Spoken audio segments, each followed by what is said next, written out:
Old School Scares. I figured I'd give us a little different location to shoot today. I'm in Phoenix for work this week, but on the plane I was writing out my reviews for the Rob Zombie movies I figured I'd cover this week. So I'm going to go through and cover all of Rob's movies, all of his live action stuff, including the newest Munsters movie, and we're going to go from worst to best.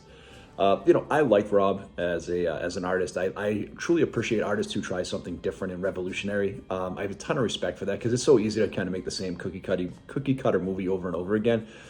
With that being said, I feel like Rob hasn't had a ton of success in getting his vision to the screen. And it's funny because I was going through this list. There's really one Rob Zombie movie that I absolutely love. There's a few that I'm indifferent about, and there's a couple that I just dislike. I just don't think they're not very good movies. So I can't wait to go through and share this with you. You know, we're excited to do this for Halloween season again. So let's get started with the list. So just a quick update on this one too. I'm only covering his live action movies. I'm not covering El Super Bisto.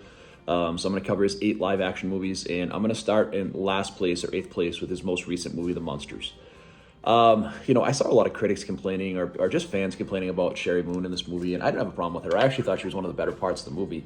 And I understand Rob's passion for the old movies and old TV shows. I get it. Like, he loves this stuff. And that's what I love about Rob is he's legitimately a horror fan who wants to create a product he thinks the fans will love.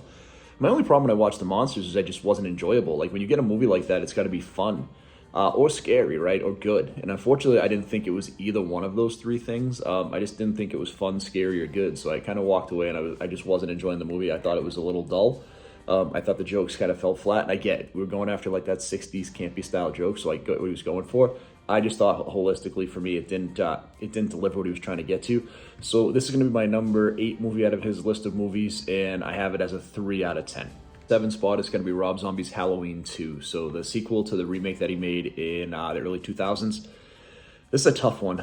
There's a few things going on for this movie that I actually really genuinely like. I really like Taylor Maine's performance. I love the physicality that he brings to Michael. I kind of equate his Michael performance. I think he's the best Michael actor that we've had since the original movie.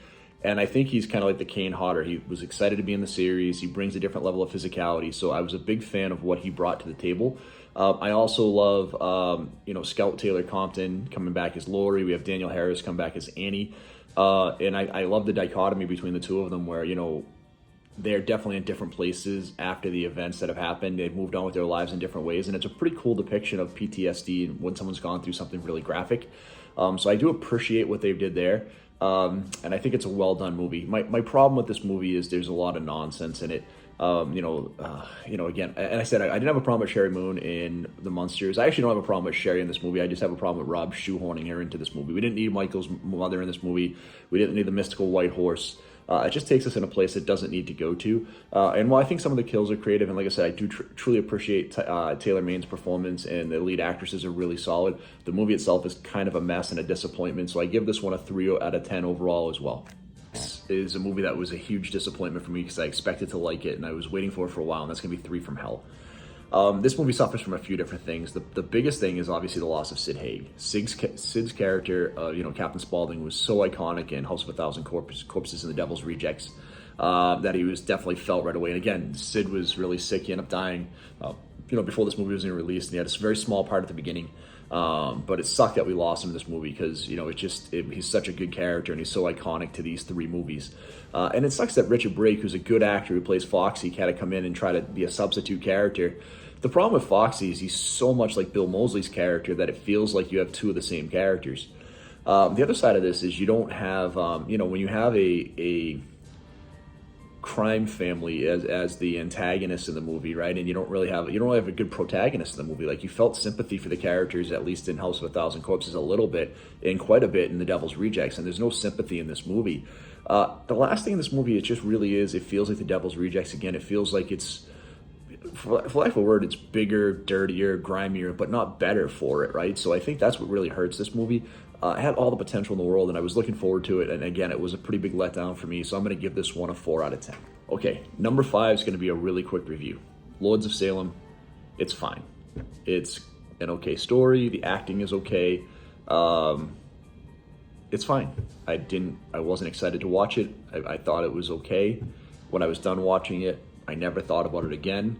Again, it's it's an okay movie. I don't even know what else to say on this movie. Like, it was one of those movies where I think if you were having dinner, this is the sorbet that cleanses your palate right in the middle, because it doesn't do a whole lot. It's kind of dull, but the acting is fine and the story's okay.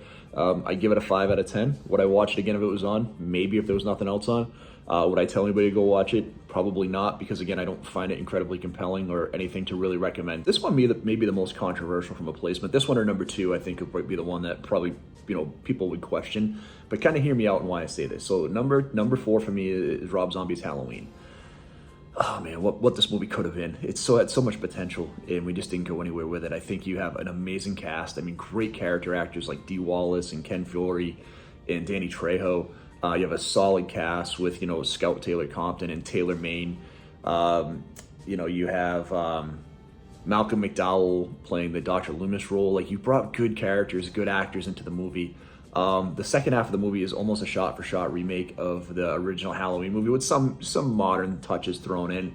But the first half an hour of the movie, which is kind of the origin story of Michael, is really an exercise in less is more. The original Halloween was scary because Michael was scary. You didn't know why he was evil. He was just a little kid who snapped one day and killed his sister, and then ended up coming out of, the mental assignment 15 years later and started killing people again. There was no rhyme or reason for Michael's evil in the original Halloween. And in this one, when you go through and you create, you have William Forsythe and Sherry Moon and the back and forth and, just the really nasty, mean vitriol that comes out of both of those characters' mouth. And William Forsythe's just awful. I'm watching this movie, and again, man, this is kind of the epitome of Rob Zombie's hellbilly, deluxe mentality, when you have this grimy, dirty, nasty guy who's saying horrible things to, a pretty attractive woman in Sherry Zombie, and she stays with him, and he's abusive to her family and her kids, and I'm like, what the hell is going on in this movie? So it just loses me at the end, and it sucks because, it loses me at the beginning, not even at the end. It sucks because this movie had a lot of potential, had a great cast, good acting.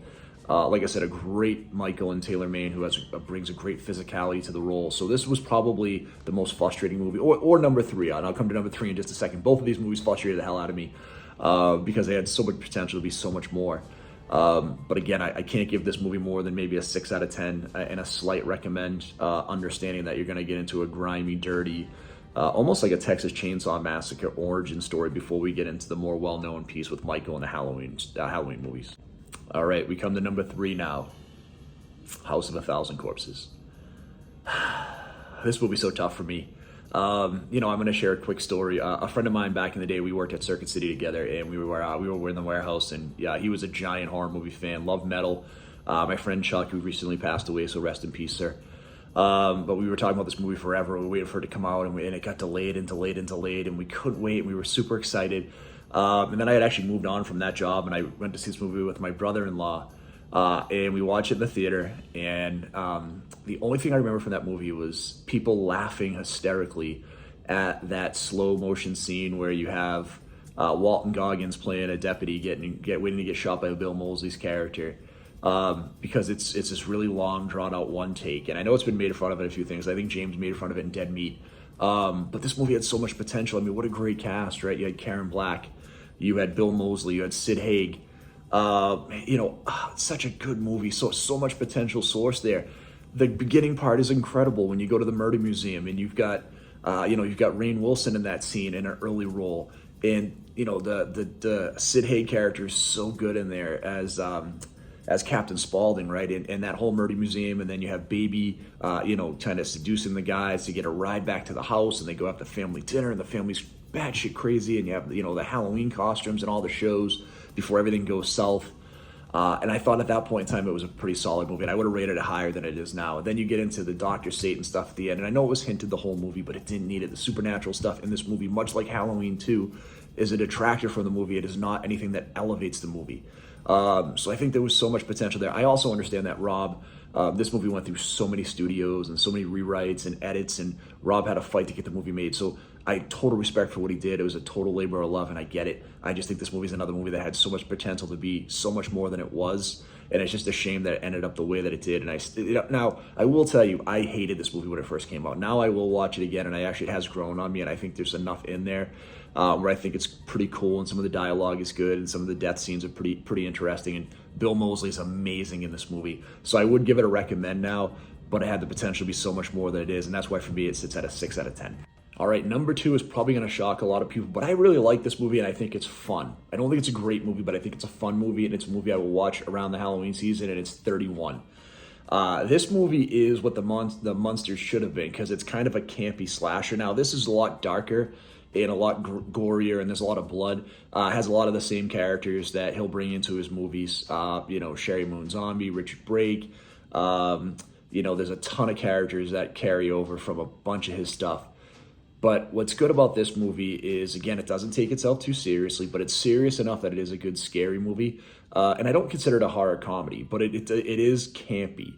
And it's really a throwback. When I was watching this movie, I was trying to think of what I could equate it to. And I know it's a poor comparison, but the one that kept coming up to my mind was Funhouse from 1981, which is a Tobe Hooper movie. It's not a great movie, but it's a fun throwback slasher haunted house type movie, and for whatever reason 31 just kind of puts me in that same headspace where I know it's not a great movie, but I know it's fun. I know there's some creative deaths in the movie. I know there's interesting characters, and this is, I'll give Rob credit, I think in this movie the characters are pretty interesting. You kind of have this whole crazy traveling murder circus group of people, and I appreciate what he was trying to do with this movie. So I give this movie a lot of credit. I think it's pretty cool for what it is. I think it's well done. Again, this would be a movie I would rate just above House of a Thousand Corpses, but it's very close. I give this movie a solid 7 as well. It's a recommend if you're in that mindset for a campy, fun slasher that's also a little dark and a little rough. I think it's a good movie, and you should definitely check it out. All right, so our number 1 Rob Zombie movie, and should come as no surprise if you've seen the list, is The Devil's Rejects. I absolutely love this movie. Love it. I think it's amazing. It's actually one of my top 10 favorite horror movies of all time. It's, when I first saw it, and I still think of this today, it reminds me of Henry Portrait of a Serial Killer, and the portrayal of real gruesome, graphic, killers. This movie is so well done, and this movie is so frustrating because then I look at this movie and I'm like, Rob, you could have made so many better movies like this if you'd stuck to the realism and the grittiness and the griminess. You love this, this hellbilly thing, and this is his hellbilly gritty masterpiece. It's so good. All of our characters that came back from the first movie are amazing. We got Bill Moseley, Sherry Moon, Sid Haig, all coming back, and they do a great job reprising their roles. We bring in great secondary characters like Priscilla Barnes from Three's Company, Deborah Van Valkenburg from The Warriors, right? All these great secondary characters who play small roles. Brian Posehn, who has a brutal death in this movie. And then you bring in a great protagonist, because they're the antagonists, right? So you bring in William Forsythe, who's the brother of the sheriff who's killed in the first movie, who wants vengeance on the Firefly family. Man, this movie is so good. Everything about this movie has the right tone. Now, here's the thing about this movie. This movie sucks for the victims. It's so grim. It's so nasty.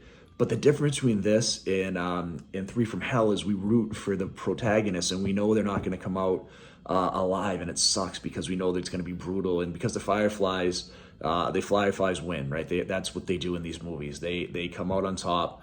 But man, it's so good. It's so well done.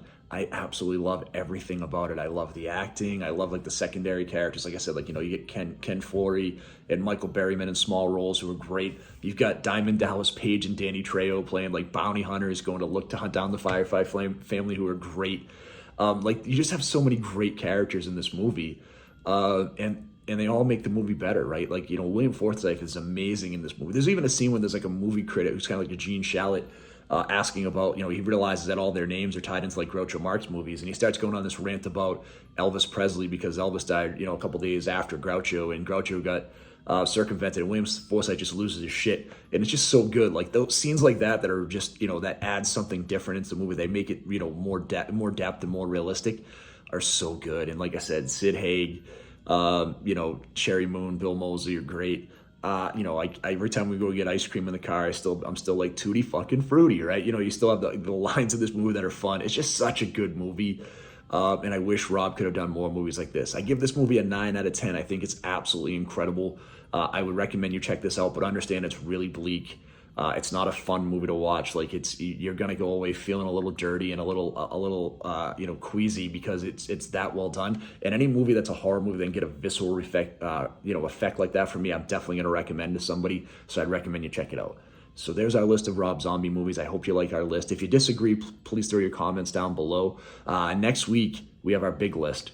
We get into all of the Halloween movies, and we'll kind of recover the Rob's movies. We'll go quickly over them in the new list, but we're going to go through and cover all 12 Halloween movies, including Halloween Ends. I can't wait to share it with you next week. I appreciate you guys for checking out the channel. If you haven't done so far, please hit that like and subscribe button. And as always, stay scary.